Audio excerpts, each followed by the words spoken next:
Let's now check on the situation at Van Reenen's Pass with RTI spokesperson Colin Govender, who joins us now on the line. Colin, thank you so much for your time today. So the final numbers of travellers to hit the N3 and many other parts of the country's roads, how are the current traffic volumes looking along the route? Thank you. Good afternoon to you and the listeners. What I can say is exiting Durban at the Marino Toll Plaza, our current counts are averaging between 1,500 and 1,600 cars per hour, and that's heading along the N3 corridor via Van Reenen Pass and then out towards Gauteng. What I can add is, though, that I think we have been informed by the Weather Bureau of imminent rainfalls, and I could add that on the R34 between Newcastle and Utrecht, we had a massive downpour. So the route along the R34 between Newcastle and Utrecht is pretty wet, and there's damming of water along that section of the road. So it's something motorists need to take cognizance of.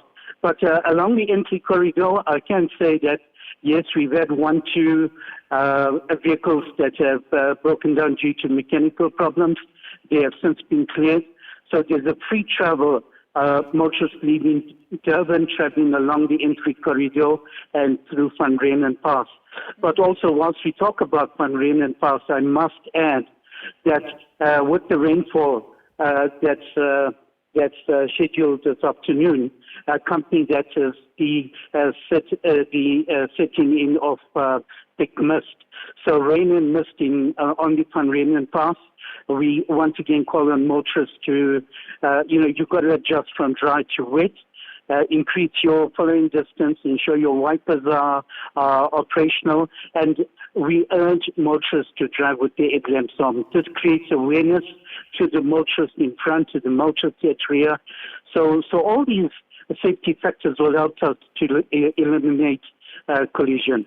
Absolutely, Colin. What other extra added safety as well as cautionary measures have been put in place as the country currently grapples with severe weather, as you've mentioned? We saw that deadly accident last week, and what I observed driving there is that there is hardly any law enforcement officer along the route due to inclement weather to warn motorists of the ever-changing weather patterns. I mean, I passed Van Reenen's around 3 p.m., Colin, and it already looked like it was midnight, and drivers just simply take up the opportunity to speed up as traffic authorities are not on site.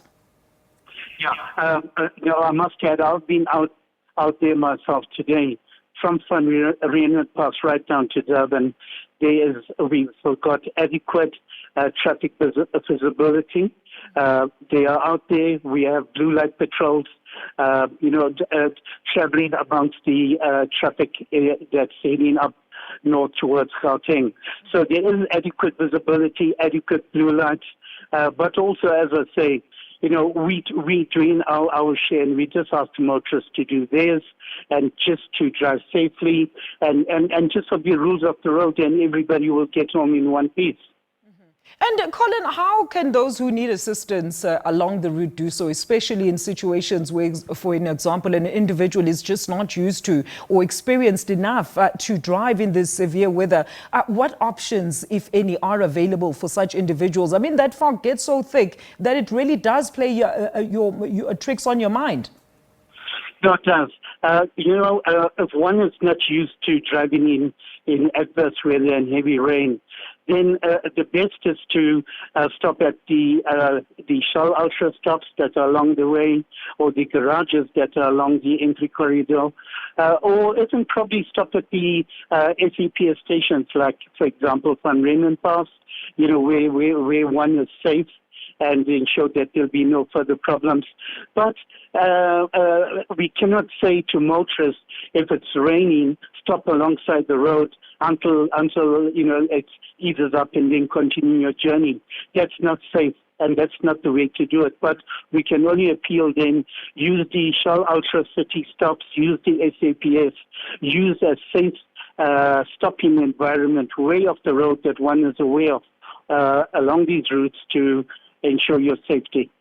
And very quick one, Colin, as we look at those visuals from Marion Hill Plaza there, how long are you expecting heavy traffic as well as inclement weather on the roads?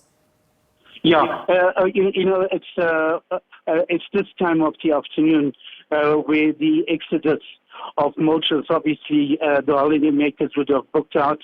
And, this morning we had staggered traffic, and that was pleasing to note. But yes, we are aware that this time of the afternoon, we can get that exodus of traffic all in one go that are now leaving their holiday destinations and are heading up along the entry corridor. All we can say is that, yes, there is going to be probably a small delay at the plaza due to the backlog, trying to get through to the plaza and then make their way northwards. But it's all about patience. It's all about, and don't speed because you're trying to make up time. And all these safety factors, and I think motorists are so tuned to it year in and year out about the safety factors about driving. And all we are asking them is to implement it every minute and second during their driving along the way. And I think one of the important factors is that fatigue. When fatigue sets in, then it's best to stop at a safety stop, as I've mentioned earlier, and get a small break before you continue your journey. And there's also roadworks to take into account driving from Marion Hill Plaza all the way through, of course, to Tugela. Thank you so much, Colin, for that update. Mr. Colin Govender is the RTI spokesperson joining us on the line there from, of course, Marion Hill Plaza.